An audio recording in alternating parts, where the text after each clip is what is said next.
and not a shot at Pan-Africanism, but some people fantasize about foreign lands and they don't appreciate the land that they own. So they don't feel a need to build nothing. They don't feel a need to do nothing. They trying to escape.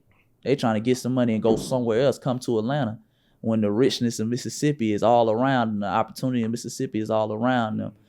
So like I say, it always starts at that foundation. Yeah. And, Dr. Claude Anderson talked about this with the powernomics concept as far as you starting at that economic floor. Folks in Mississippi, if they're listening right now, you got to start banking black. You got to start buying back. You got to start circulating that black dollar, and then from there you get into the politics. Mississippi is actually, I believe, if I'm still correct, it is the state that is the majority, one of the only states that's majority black. Yep.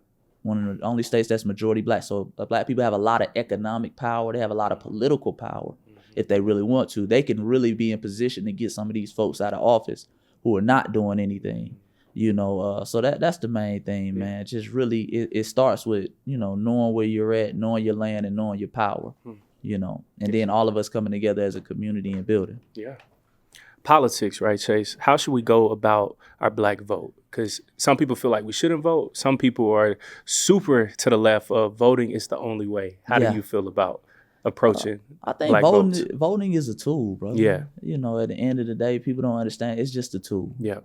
Sometimes that tool is useful. Other times, you might have to choose the pen or the sword or the, you know what I'm saying, or the dollar. Yeah. But it's simply just a tool. One of the things I love studying is how the Asian community, how they go about politics. Yeah. I've truly never seen, whether online, in person, an Asian person talk about voting, being passionate about voting. But no matter what president, Asia, China, something, the Asian community is always the center of attention.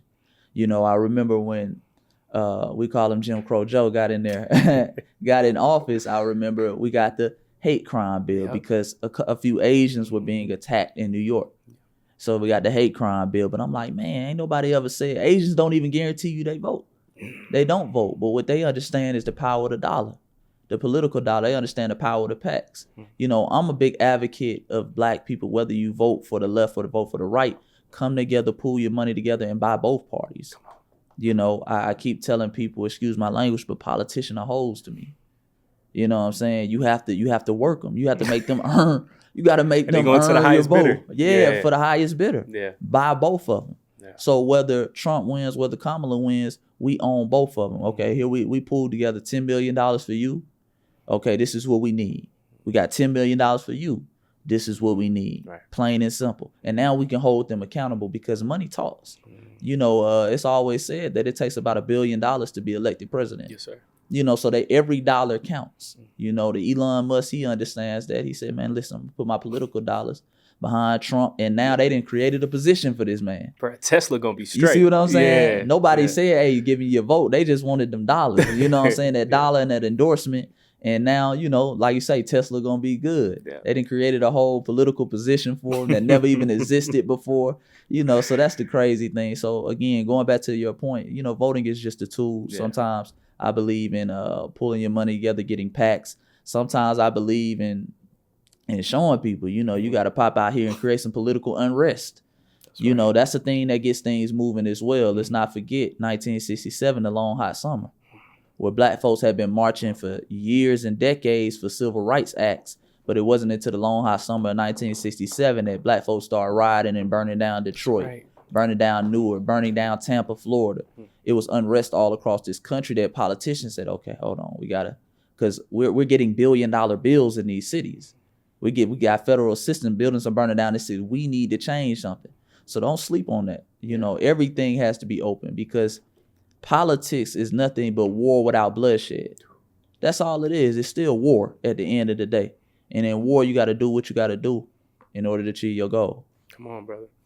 Chase, man, talk about that civil unrest, because so many times, right, when we were taught in school, it was about the civil rights movement. Everybody was so docile and kind, but people aren't talking about the Deacons of Defense. People aren't talking about that summer that you just spoke about. Yeah. And so many other things that were happening at that same time. So take us back during this era, civil rights time, what was actually going down?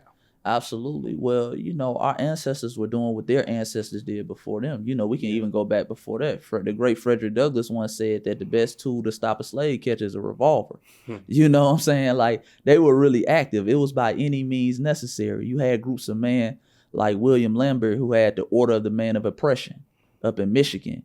These were a group of rider brothers. Any slave catcher came up there, they knew, listen, you got to get out of here.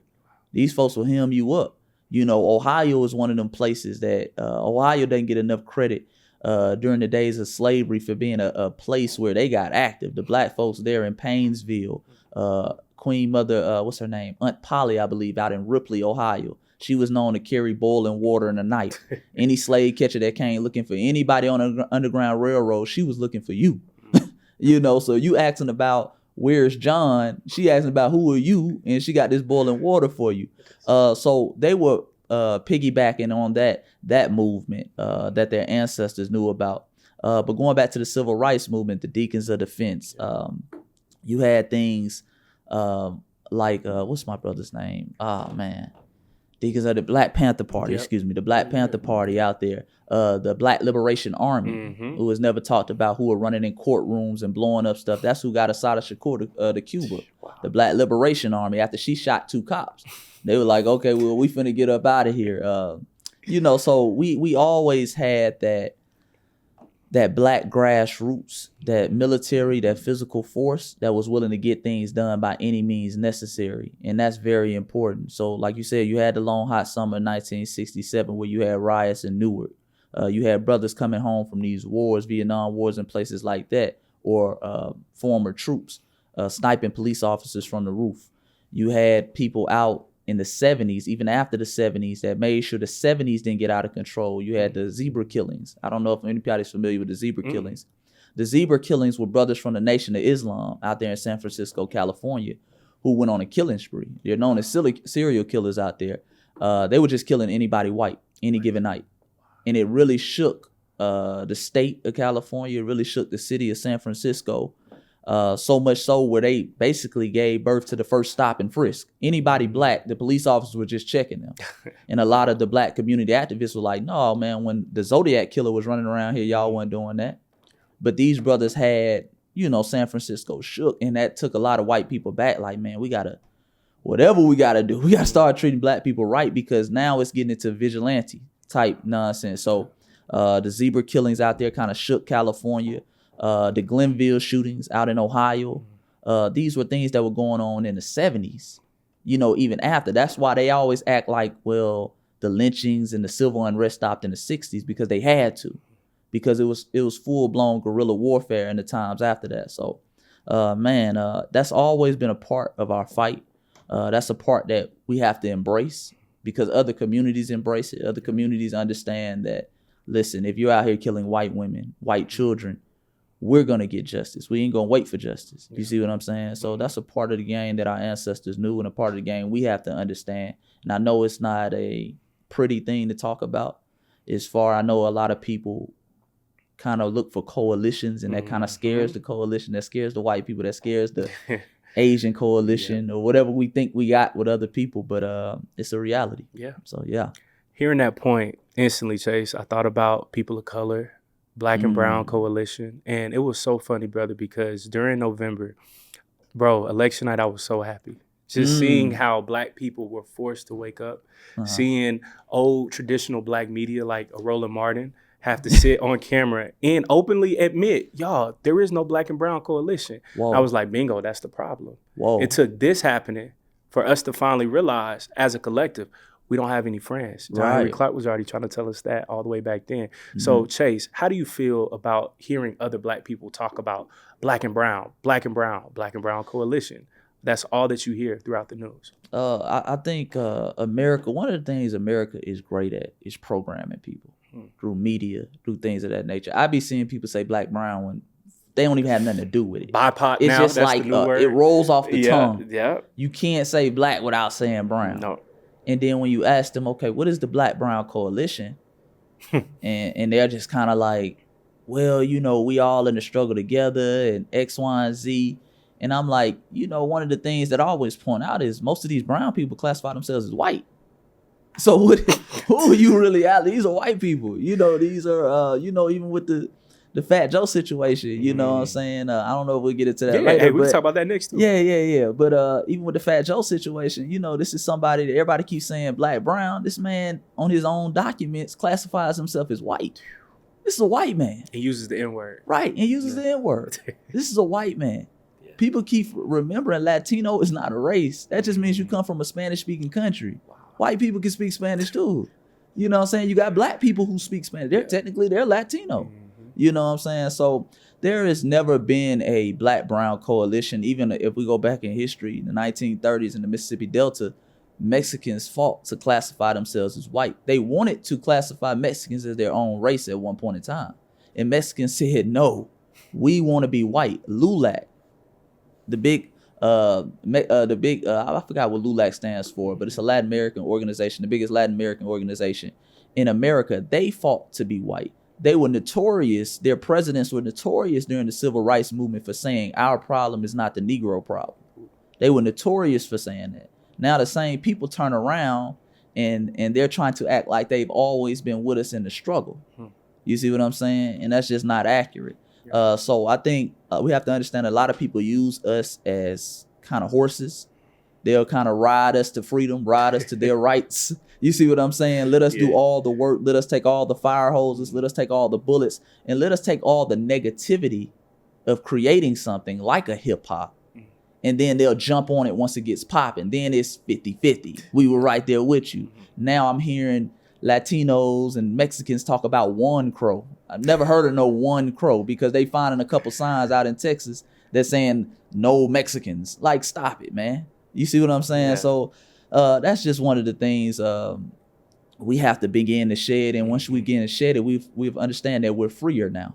A lot of delineation going on. We're freer now. A lot of people are being forced to fight their own battles, to hold their own nuts, as we say. Like, listen, you got to fight your own battle. You got to hold your own nuts, man. So that's what it is. And, it's a beautiful thing that finally people like Roland Martin are beginning to wake up that there is no black-brown coalition. Some of the most racist people in this country are quote-unquote brown. I was even I got a couple homies who were in the streets and they were like, in the prison system, you can't depend on no so-called brown people. The brown people click up with the white supremacist gang. You got gangs called the Nazi lowriders. You got the Aryan Brotherhood hooked up with the Mexican mafia.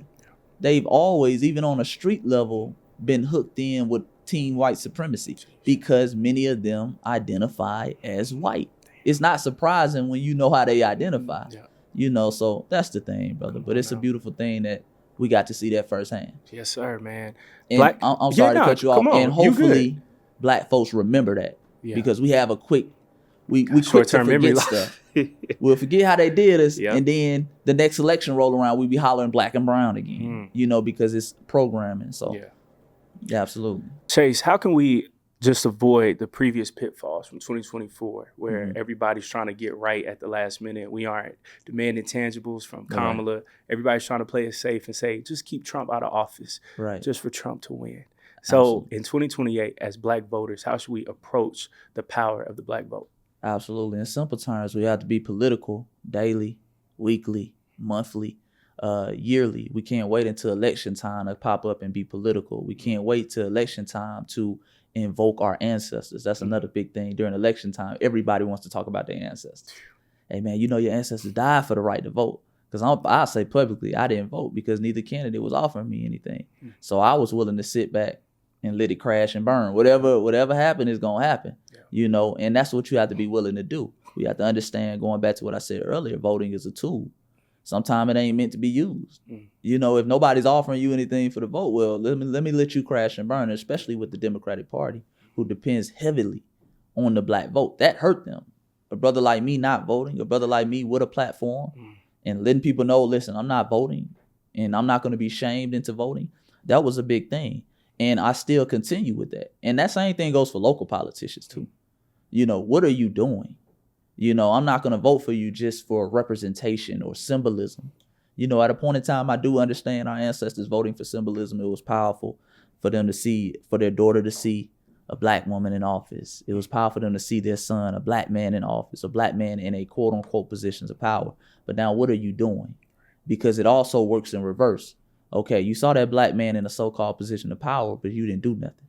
And I think that's what a lot of people saw this election with Kamala. Like, okay, we saw with Obama, a black man in office, and he didn't do anything. 8 years. Yeah, we saw some of the worst killings by the police under Obama than any other people, and all we saw him do was sing in church.